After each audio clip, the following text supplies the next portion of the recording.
ಕೈ ಬಿಡೇನು, ಕೈ ಬಿಡೇನು, ಆ ಮಾತು ಹೇಳಿದ ತಾ ಹೇಳಿದ ನಲ್ಲವೇ. ನಾ ಕೈ ಬಿಡೇನು, ನಾ ಕೈ ಬಿಡೇನು, ಆ ಮಾತು ಹೇಳಿದ ತಾ ಹೇಳಿದ ನಲ್ಲವೇ. ಯೇಸು ಕೈ ಬಿಡನು ದೈನಂದಿನ ಸತ್ಯವೇದ ಅಧ್ಯಯನಕ್ಕೆ ನಿಮ್ಮೆಲ್ಲರನ್ನು ಆಹ್ವಾನಿಸುತ್ತೇನೆ.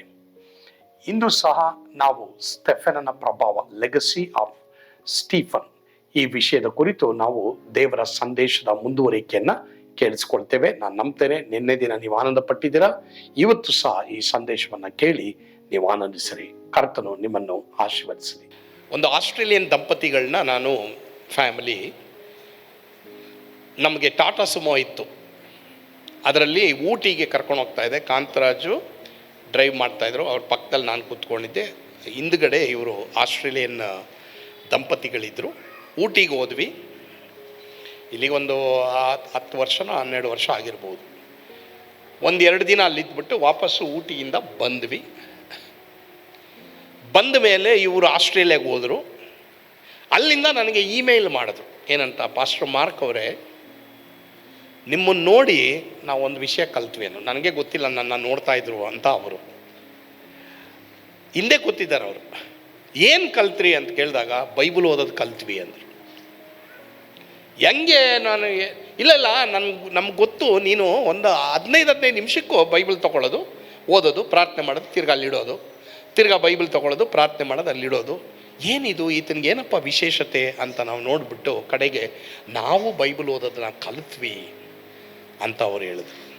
ಅದೇ ಥರ ಪ್ರಿಯ ದೇವ್ರ ಮಕ್ಕಳೇ, ನನಗೆ ಗೊತ್ತಿಲ್ಲ ನಿಮ್ಮ ಫ್ಯಾಮ್ಲಿನಲ್ಲಿ ನಿಮ್ಮ ರಿಲೇಟಿವ್ಸ್ಗಳು, ನಿಮ್ಮ ಸಂಬಂಧಿಕರು, ನಿಮ್ಮ ಹಳ್ಳಿಯವರು ನಿಮ್ಮನ್ನು ನೋಡಿ ಏನು ಕಲಿತಾ ಇದ್ದಾರೆ, ನಿಮ್ಮನ್ನು ನೋಡಿ ಏನು ಹೇಳ್ತಾ ಇದ್ದಾರೆ. ಸ್ಟೆಫೆನನ ಮುಖವನ್ನು ನೋಡಿ ಇವನ ಮುಖ ದೇವದೂತನ ಮುಖದಂತೆ ಪ್ರಕಾಶಿಸ್ತಾ ಇದೆ ಎಂಬುದಾಗ ಹೇಳಿದವರು ಇವತ್ತು what are they telling about you in your school, ನಿಮ್ಮ ಕಾಲೇಜ್ಗಳಲ್ಲಿ, ನಿಮ್ಮ ಮನೆಗಳಲ್ಲಿ ಯಾರು ನಿಮ್ಮ ಬಗ್ಗೆ ಏನು ಹೇಳ್ತಾ ಇದ್ದಾರೆ. ಹಾಗಾದರೆ what will you leave behind? ನೀವು ಈ ಲೋಕವನ್ನು ಬಿಡಲೇಬೇಕು. ಆದರೆ ನೀನು ಈ ಲೋಕವನ್ನು ಬಿಡುವಾಗ ಜನ ಮಾತಾಡ್ಕೊಳ್ಬೇಕು, ಛೇ ಅವರಿಂದ ನಾನು ಇದು ಕಲ್ತಪ್ಪ. ನಾನು ದೇವ್ರ ಹತ್ರ ಅದೇ ಕೇಳೋದು, ಸ್ವಾಮಿ ದೇವ್ರೆ, ನನ್ನಿಂದ ಅನೇಕರು ಏಸಪ್ಪನ ಹೆಚ್ಚಾಗಿ ಪ್ರೀತಿ ಮಾಡಬೇಕಪ್ಪ, ಅದೊಂದು ಕಲ್ತೆಪ್ಪ ನಾನು ಅಂತ ಹೇಳುವಂಥ ಒಂದು ಸಾಕ್ಷಿ ನಾನು ಬಿಟ್ಟು ಹೋಗ್ಬೇಕು. ಅದೇ ಥರ ಪ್ರಿಯರೇ, ನೀವು ಪ್ರಾರ್ಥನೆ ಮಾಡಿ, ನಿಮಗೂ ಒಂದು ಸಾಕ್ಷಿ ದೇವರು ಕೊಡ್ತಾರೆ. ಸ್ಟೆಫೆನನ್ಗೆ ಕೊಟ್ಟಂಥ ಅದೇ ಸಾಕ್ಷಿ. ಎಲ್ಲರೂ ಕರಗಳ ಮೇಲೆ ಕೆತ್ತರಿ, ಎಲ್ಲರೂ ಕರಗಳ ಮೇಲೆ ಎಲ್ಲ ಹೇಳಿ, ಸ್ವಾಮಿ ಸ್ಟೆಫೆನನ ಹಾಗೆ ಮುಂದಿನ ಪೀಳಿಗೆಗೆ ನಾನು ಸಹ ಒಂದು ಬಲವಾದ ಸಾಕ್ಷಿಯನ್ನ ಬಿಟ್ಟು ಹೋಗುವ ಹಾಗೆ ಕೃಪೆಯನ್ನ ಕೊಡಪ್ಪ. ನನ್ನ ಮುಖವನ್ನ ನೋಡಿದವರು ದೇವದೂತನ ಮುಖವನ್ನ ನೋಡಿದ ಹಾಗೆ ಇರಬೇಕಪ್ಪ. ನನ್ನನ್ನು ನೋಡಿದವರು ಯೇಸುವನ್ನ ನೋಡಿದ ಹಾಗೆ ಇರಬೇಕು ಸ್ವಾಮಿ. ಆಮೇನ್.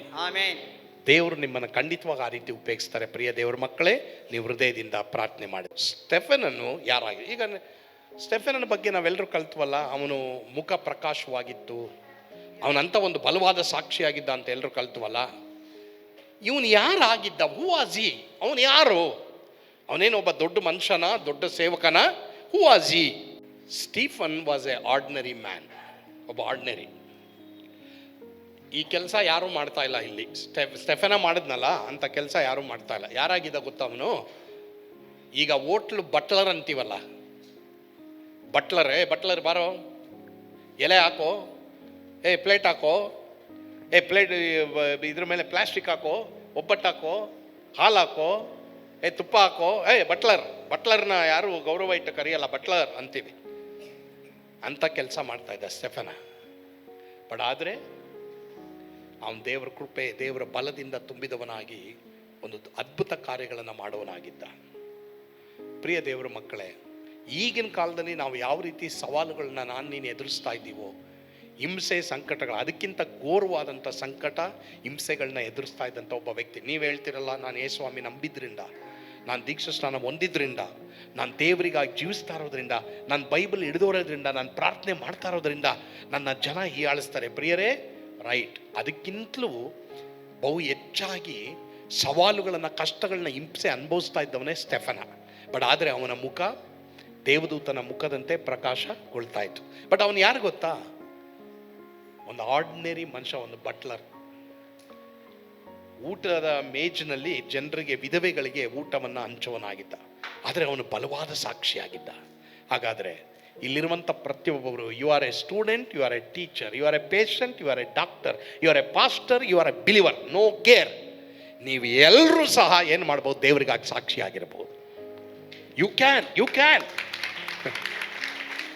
ಒಬ್ಬ ಆರ್ಡಿನರಿ ಬಟ್ಲರು ಸಾಕ್ಷಿಯಾಗಿದ್ರೆ, ನೀನೂ ಸಹ, ನೀನು ಎಲೆಕ್ಟ್ರಿಷಿಯನ್ನ, ನೀನು ಪ್ಲಂಬರ್ರ, ನೀನು ಪೇಂಟರ, ನೀನು ಮೇಸ್ತ್ರಿನ, ನೀನು ಇಂಜಿನಿಯರ, ನೀನು ಯಾರೇ ಆಗಿರೋ, ಮನೆ ಕೆಲಸದವರ, ಪ್ರೈವೇಟ್ ಕೆಲಸದವರ, ಗೌರ್ಮೆಂಟ್ ಕೆಲಸದವರ, ಪೇಂಟರ್ರ, ನನಗೆ ಗೊತ್ತಿಲ್ಲ, ನೀನು ಡ್ರೈವರ, ನನಗೆ ಗೊತ್ತಿಲ್ಲ, ನೀನು ತೀರ್ಮಾನ ಮಾಡಿದ್ರೆ ಸ್ಟೆಫನನ ಹಾಗೆ ನೀನು ಬಲವಾದ ಸಾಕ್ಷಿಯಾಗಿರ್ಬೋದು. ನಿನ್ನ ಮೂಲಕನೂ ದೇವರು ಅದ್ಭುತ ಮಾಡ್ತಾರೆ. ನಿನ್ನ ಮೂಲಕನೂ ದೇವರು ಮಹಾ ಕಾರ್ಯಗಳನ್ನ ಮಾಡೋಕ್ಕೆ ಸಾಧ್ಯ, ನೀನು ನಂಬಿದ್ರೆ. ಪ್ರಿಯರೇ, ಈ ಒಂದು ಸಂದೇಶದ ಮೂಲಕ ಕರ್ತನ ನಿಮ್ಮೊಂದಿಗೆ ಮಾತನಾಡಿದ್ದಾರೆ. ಖಂಡಿತವಾಗಿ ನಾವು ಏನು ಬಿಟ್ಟು ಹೋಗ್ತೀವಿ ಅದೆಲ್ಲ ಮುಖ್ಯ, ನಮ್ಮ ಮಕ್ಕಳಿಗೆ, ನಮ್ಮ ಸಂತತಿಗೆ. ಆದರೆ ನಮ್ಮ ಸಾಕ್ಷಿ ಜೀವಿತ, ಪ್ರಭಾವ, ಇದು ಬಹಳ ಪ್ರಾಮುಖ್ಯ. ಏನು ಪ್ರಭಾವ ನೀವು ಬಿಡ್ತೀರ ಎಂಬುದಾಗಿ ನೀವು ತೀರ್ಮಾನ ಮಾಡ್ರಿ. ಖಂಡಿತವಾಗಿ ಕರ್ತನು ಆ ಒಂದು ಸಾಕ್ಷಿ ಜೀವಿತ ನಿಮಗೆ ಕೊಡ್ತಾರೆ. ಒಂದು ವೇಳೆ ನಿಮ್ಮ ಸಾಕ್ಷಿ ಕೆಟ್ಟೋಗಿರ್ಬೋದು, ನನಗೆ ಒಳ್ಳೆ ಸಾಕ್ಷಿ ಬೇಕೆಂಬುದಾಗಿ ಹೇಳೋದಾದರೆ ಖಂಡಿತವಾಗಿ ಇವತ್ತು ತೀರ್ಮಾನ ಮಾಡ್ರಿ, ಯೇಸುವಿಗೆ ನಿಮ್ಮ ಹೃದಯವನ್ನು ಒಪ್ಪಿಸಿಕೊಡ್ರಿ. ಸ್ಟೆಫನನ ಹಾಗೆ ಕರ್ತನಿಗಾಗಿ ಸಾಕ್ಷಿಯಾಗಿ ಜೀವಿಸುವ ಹಾಗೆ ಪವಿತ್ರಾತ್ಮನ ಮೂಲಕವಾಗಿ ಕರ್ತನು ನಿಮಗೆ ಕೃಪೆಯನ್ನು ಅನುಗ್ರಹಿಸಲಿ. ಪ್ರಾರ್ಥನೆ ಮಾಡೋಣವಾ? ಪ್ರೀತಿಯುಳ್ಳ ತಂದೆಯಾದ ದೇವರೇ, ನಿಮಗೆ ಸ್ತೋತ್ರ. ಈ ದಿನ ನಮ್ಮೊಂದಿಗೆ ನೀವು ಮಾತನಾಡೋದಕ್ಕಾಗಿ ಸ್ತೋತ್ರ. ಈಗ ಸ್ವಾಮಿ, ಸ್ಟೆಫನನು ಯಾವ ರೀತಿ ಧೈರ್ಯದಿಂದ ವಾಕ್ಯವನ್ನು ಸಾರಿ ಆತನು ಕಾಂಪ್ರಮೈಸ್ ಮಾಡದೇನೆ ದೇವರೇ ನಿನ್ನ ಒಂದು ವಾಕ್ಯದ ಬಗ್ಗೆ ಆತನು ತಿಳಿಸಿದ್ನೋ ಮಾತ್ರವಲ್ಲದೆ, ತಂದೆಯೇ ಅವರನ್ನು ಕ್ಷಮಿಸು, ಅವ್ರು ಏನು ಮಾಡ್ತಾರೆ ಎಂಬುದಾಗಿ ಅರಿಯರು ಎಂಬಂತ ಪ್ರಾರ್ಥನೆ ಮಾಡಿದ್ನೋ ಅದೇ ರೀತಿಯ ಒಂದು ಕೃಪೆಯನ್ನು ನಮ್ಮೆಲ್ಲರಿಗೂ ಅನುಗ್ರಹಿಸಿಕೊಡು ಯೇಸುವಿನ ಹೆಸರಿನಲ್ಲಿ. ದೇವರೇ, ಯಾರ್ಯಾರು ಸಾಕ್ಷಿ ಆಗಿಲ್ವೋ, ಸಾಕ್ಷಿ ಜೀವಿತನ ಹಾಳು ಮಾಡ್ಕೊಂಡಿದ್ದಾರೋ, ಅವರು ತಮ್ಮ ಜೀವಿತವನ್ನು ನಿನಗೊಪ್ಪಿಸಿಕೊಡ್ಬೇಕಾದ್ರೆ ಬಿಡುಗಡೆ ಕೊಡು. ಯೇಸುವಿನ ಹೆಸರಿನಲ್ಲಿ ಪ್ರಾರ್ಥಿಸ್ತೇವೆ ಸ್ವಾಮಿ, ಆಮೇನ್. ಕರ್ತನು ತಾನೇ ನಿಮ್ಮೆಲ್ಲರನ್ನು ಆಶೀರ್ವಾದ ಮಾಡಲಿ. ಯೇಸು ನಿಮ್ಮನ್ನು ಕೈ ಬಿಡನು.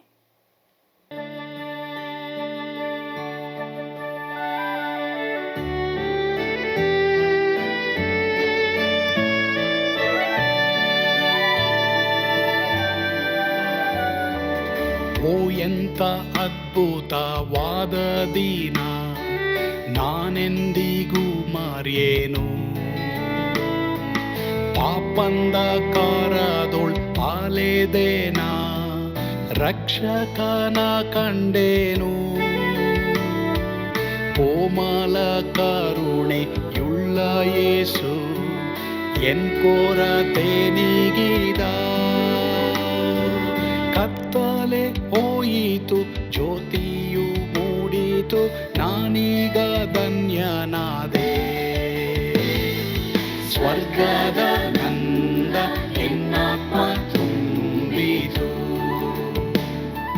ಶಿಲುಬೆನಾಥ ಎನ್ ಸ್ವಸ್ಥ ಗೈದನು. ಎನ್ ಪಾಪ ತೋಳೆದ, ಈರುಳ ದಿನಕ್ಕೆ ತಿರುಗಿದ. ಸ್ವರ್ಗದ ನಂದ ಎನ್ನಾತ್ಮ ತುಂಬಿತು.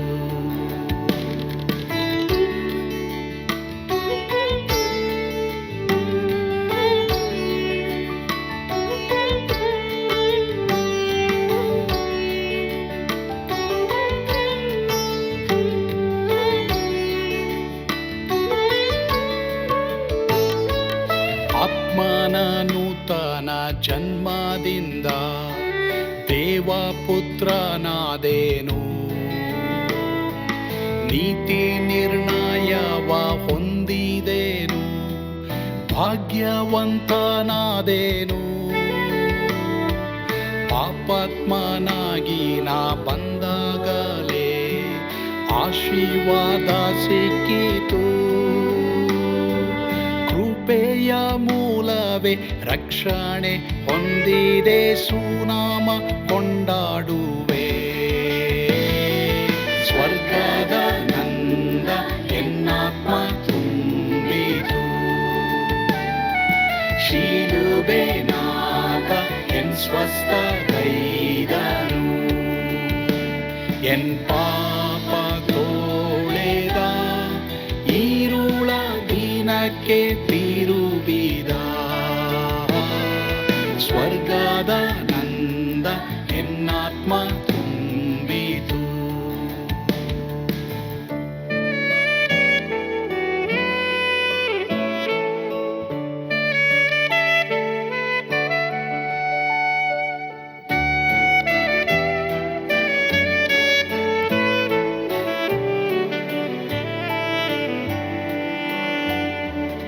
ಅನಂತ ನಿರೀಕ್ಷೆ ಏನಾಗಿದೆ, ಕಾಲವು ತೀರಲಾಗಿ ಸ್ವರ್ಗದ ಭವ್ಯ ಬಿಡಾರದಲ್ಲಿ ನಿತ್ಯವಾಗಿ ಇರುವೆ. ಶಿಲುಬೆ ನನಗೆ ಆಶ್ರಯವೇ, ನಂಬಿಕೆಗಾಧಾರವೇ.